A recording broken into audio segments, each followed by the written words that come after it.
Hi, I'm Mahesh. Let's meet the owner of that i3. Hi everyone, I'm Brian. Today we'll take a detailed look at the car, find out Brian's top 3 likes and dislikes, and discover if he recommends you buy, consider, or skip this car. Here we go.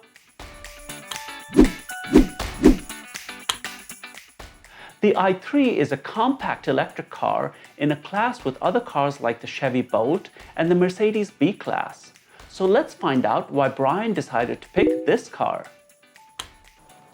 Well, I'm in real estate and I drive around the city a lot showing apartments, so I wanted something that was easy on the environment.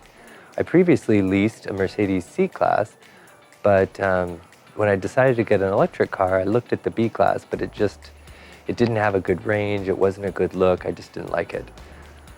So as soon as I test drove this car, I fell in love. The i3 was part of BMW's efforts to break into the electric car market. Along with the i8, they took a look at various aspects of the car and figured out a way to make them lighter and more sustainable. So let's take a detailed look at the car. The i3 has a 33 kilowatt-hour battery with a range of 110 miles. When that's depleted, a gas engine generates electric power, adding about 70 miles for a total range of 180 miles. BMW has researched and developed a host of special features to squeeze every last mile out of the battery. These include a lightweight but strong carbon fiber polymer shell, narrow tires, and lightweight fabric seats that can only be adjusted manually. The app allows you to precondition the car. Other sustainable features include an interior material made of hemp mixed with plastic. Stylistically, there's a lot going on. Starting with the bubble shape, it uses a number of design features like the flying roof, the dip in the rear window, two-tone body color, a glass back, and the suicide doors, all a little too busy for me. And it's not easy getting into the rear. Here's what it takes. BMW uses blue to identify its electric cars, and in this one, there are blue accents everywhere.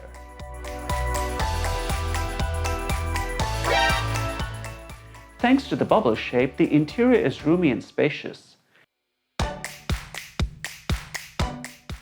The instrument cluster is digital with another screen for iDrive, navigation, and backup camera. But here's a weird shifter.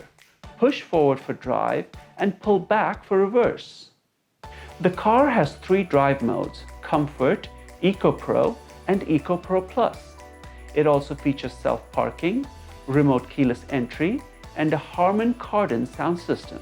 I think those weight-saving features like the carbon fiber shell are pretty cool. So let's find out how this car is working out for Brian. Here are his top 3 likes and dislikes.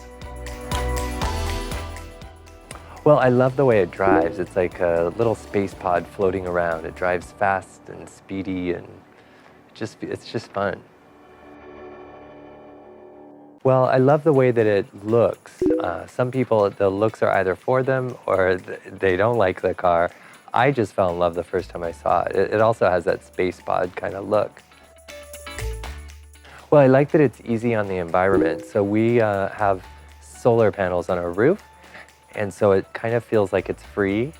We get the energy from the sun, we put it into the car, and then we drive around. So it's light on the environment. Well, my biggest dislike is the Bluetooth connectivity. When I'm on a call and I get in the car, it just takes way too long to connect. It's just trying to find the connection, and it just takes too long. It's really frustrating. Well, this wasn't my first color choice, and that's no fault of BMW, but there was, when I happened to lease this car, there was only this in the typical black and white. I really wanted that champagne silver color, but it is what it is. Well, it's a pretty low-tech car. Pretty much every car these days has Apple CarPlay and some sort of anti-collision system, and this car doesn't have any of that. It doesn't have touchscreen. It really lacks any sort of technology. I agree with Brian about the way it drives. For me, it's the silent zen-like peppy drive that's really cool. Now, before we get to Brian's recommendation, here are a few highlights from the rest of our chat and a little bit about this show.